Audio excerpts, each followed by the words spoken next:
Hello friends, स्वागत है मेरे चैनल परम इलेक्ट्रॉनिक्स में। तो चलिए लेक्चर सीरीज़ का जो अगला लेक्चर शुरू करते हैं। काफ़ी दिनों बाद ये वीडियो मैं बना रहा हूँ, तो इसमें हम जो हमारा टॉपिक पिछला था उसको आगे लेके चलते हैं। अभी तक हमने डिस्कस किए थे डायोड्स, फिर हमने शुरू किया था ट्रांजिस्टर के बारे में, जिसमें हम बाई जंक्शन ट्रांजिस्टर के बारे में लेक्चर सीरीज में पिछला जो लेक्चर था उसमें किया था। हालांकि मैंने कुछ वीडियोस प्रैक्टिकल डेमोन्स्ट्रेशन के ऊपर भी डाली थी, तो क्योंकि प्रैक्टिकल्स आर इम्पॉर्टेंट अगर आप कहीं इंजीनियरिंग का कंसेप्ट पढ़ रहे हैं, और अगर साइंस का भी कहीं अगर हम टॉपिक पढ़ते हैं तो उसमें भी प्रैक्टिकल की जो है काफ़ी इम्पोर्टेंस रहती है।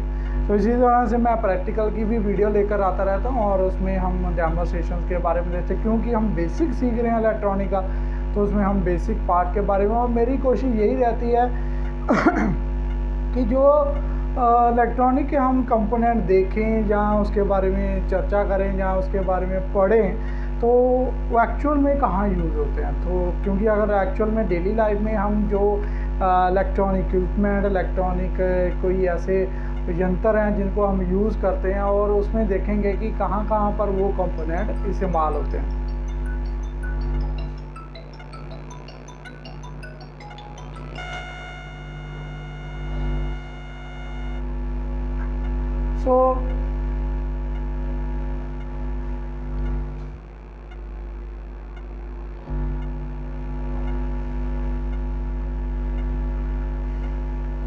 तो कहाँ पर, तो अभी हम डिस्कस करने वाले हैं। आज जो हमारा टॉपिक है वो है common base configuration. Now what is a common base configuration. अभी मैं आपको बताता हूँ। बाई जंक्शन ट्रांजिस्टर में हमने देखा कि उसके 3 टर्मिनल है। एक होता है उसमें अमीटर, बेस एंड कलेक्टर। सो क्या होता है कि किसी भी सर्किट में, जैसे अभी ये 3 है, यहाँ तो 2 टर्मिनल होते, एक पे हम इनपुट देते थे, एक पे आउटपुट ले लेते, जैसे कि पीएन जंक्शन डायोड में है। इस केस में बेसिकली क्योंकि 3 टर्मिनल है, तो इसमें देखिए जो इनपुट बेसिकली हम लेंगे, एक टर्मिनल को कॉमन करेंगे। यानी कि हमारे पास देखिए जो 3 टर्मिनल है, अमीटर, बेस एंड कलेक्टर। किसी एक कॉन्फ़िगरेशन में एमीटर को कॉमन करेंगे, किसी एक कॉन्फ़िगरेशन में बेस को करेंगे, और किसी एक में हम कलेक्टर को करेंगे। और ये तीनों कॉन्फ़िगरेशन की अलग अलग एप्लीकेशंस हैं, अलग अलग बिहेवियर है। सो ये कैसे बिहेव करते हैं उसके बारे में हम डिस्कस करेंगे, क्योंकि इनकी जानकारी अगर पता चल गई तो इनको कहाँ पर इस्तेमाल करना है, जब भी कोई ऐसा कोई सर्किट डिज़ाइन करना, वो हमारे लिए आसानी होगी। सो इसमें देखते हैं जो आज हम पढ़ने वाले हैं, that is common base configuration. So अभी इसमें वर्ड आ रहा है कॉमन बेस। सो बेसिकली मैं आपको बताता हूँ, ये मेरा ट्रांजिस्टर है, ठीक है, जिसमें कलेक्टर है, बेस है और अमीटर है। बेस टर्मिनल को ही मैंने इनपुट और आउटपुट पे कॉमन रखना है। अभी देखिए इसमें मैंने क्या चीज़ है, ये जो मेरा है बेस और मीटर, ये है मेरा इनपुट सेक्शन, ठीक है जी। और आप देख सकते हैं यहाँ पर लिखा है वी इनपुट, यानी कि एक सिग्नल यहाँ पर अप्लाई होगा इनपुट, और जो आउटपुट सेक्शन होगा वो होगा base and collector, this one,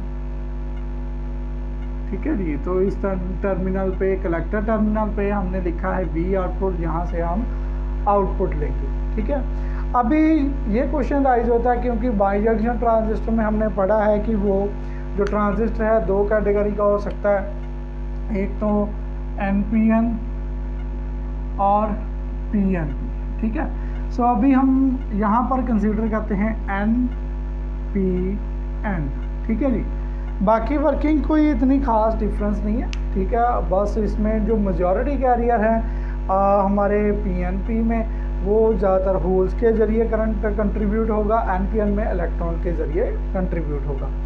अब देखते हैं जो अमीटर सेक्शन पे जो बेसिकली सिग्नल अप्लाई होगा, तो क्या होता है कि हमें पता है कि ये इस तरह से हमने डायग्राम पढ़ी थी, अमीटर है और ये बेस है और ये कलेक्टर है।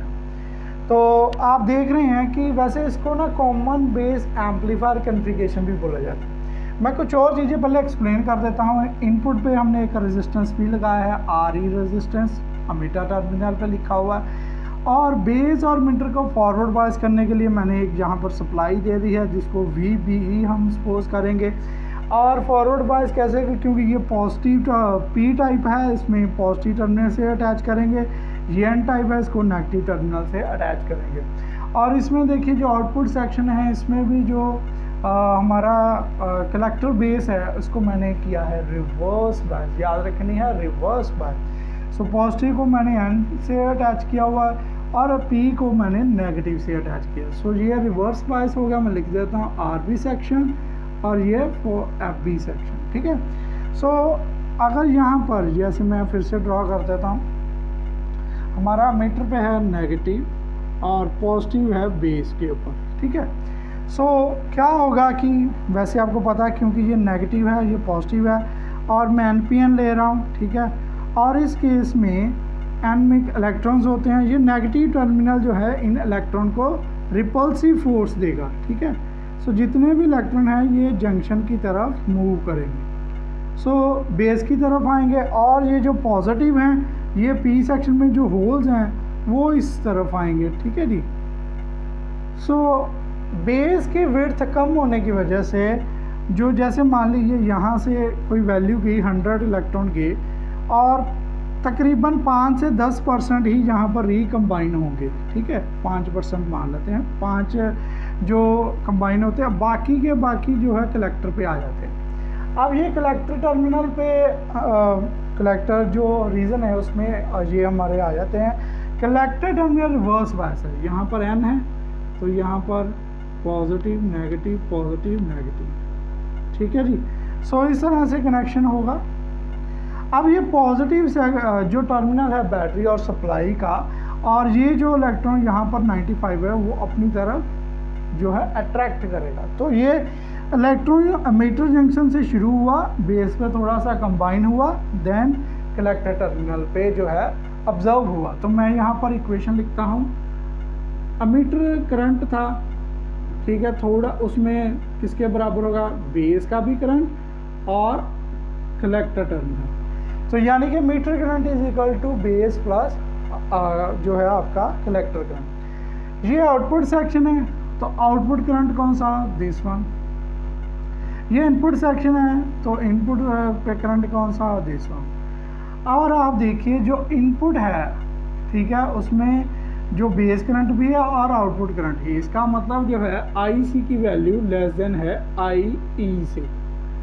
और अगर करंट गेन की बात करें,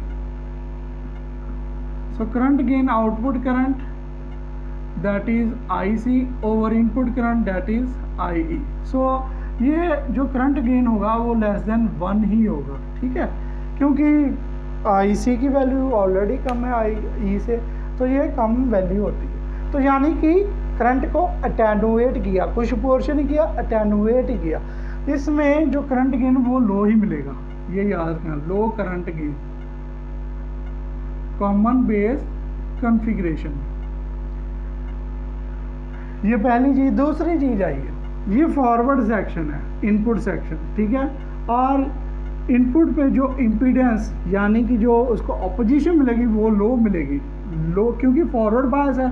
हमने देखा फॉरवर्ड सेक्शन में जब डायोड को करते हैं तो वो लो अपोजिशन प्रोवाइड करता है, सो लो इनपुट इम्पीडेंस। और आउटपुट गेन, आउटपुट क्या है हमारा, that is reverse by, so high output impedance. अब देखिए दो चीजें, लो इनपुट से हाई इनपुट गया तो इस केस में जो वोल्टेज गेन है वो हमें ज़्यादा मिलेगा, याद रखनी है बात, वोल्टेज गेन इज हाई, ठीक है जी। अब पावर गेन की बात करें, पावर गेन किसके बराबर होता है, that is voltage into current, V into I. So power gain भी voltage gain into current gain, वो भी कम रहता है। तो ये जो कॉन्फ़िगरेशन है ज़्यादातर एम्पलीफायर के लिए नहीं यूज़ होती, वहाँ पर इस्तेमाल होती है जहाँ हमें लो इम्पीडेंस रिक्वायर्ड होती है, ठीक है। और इसको हम एक और भी कहते हैं कि ये करंट बफर सर्किट्स, इसकी एक और एप्लीकेशन है, वहाँ पर इस्तेमाल हो सकती है, या वोल्टेज एम्पलीफायर कहें उसमें ये इस्तेमाल हो सकती है। पर ये क्योंकि यूनिक कैरेक्टरिस्टिक्स है तो हम इसको ज़्यादातर वोल्टेज एम्पलीफायर के सर्किट में कम ही इस्तेमाल करते हैं। सो हमने देखा कैसे, जो पहले करंट का सेक्शन देखा, करंट जो मीटर करंट है वो बराबर आया base current plus IC current की वैल्यू आई करंट से कम थी, करंट गेन की यूनिटी वैल्यू से कम थी। लो करंट गेन इस कॉन्फ़िगरेशन में होता है, ये फॉरवर्ड बायस है इनपुट सेक्शन, ये आउटपुट सेक्शन रिवर्स बायस है, तो ये low input impedance high output impedance जिससे वोल्टेज गेन ज़्यादा मिलती है। सो इसकी एप्लीकेशन फिर निकल के आई कि ये करंट बफर क्या होता है, करंट को जो स्टोर करने वाला या अटेनुएट करके थोड़ा रोक के दे रहा है, ठीक है। और वोल्टेज एम्पलीफायर हमें पता है क्योंकि लो इम्पीडेंस से हाई इनपुट सेक्शन के, तो हमें हाई जो है वोल्टेज वो मिलेगी। सो इस तरह से सिग्नल यहाँ से जाएगा और यहाँ से हमें मिलेगा, तो उसमें करंट वैल्यू कम होगी पर वोल्टेज वैल्यू ज़्यादा होगी। सो इस तरह से ये कॉमन बेस कॉन्फ़िगरेशन है। आगे हम देखते हैं कि कैसे इसकी जो बेसिकली कैरेक्टरिस्टिक्स हैं वो कैसे बिहेव करती हैं, ठीक है जी। सो अगर ये लेक्चर आपको अच्छा लगे तो प्लीज़ लाइक करें, और अगर चैनल को नहीं सब्सक्राइब किया तो सब्सक्राइब जरूर करें। Thank you.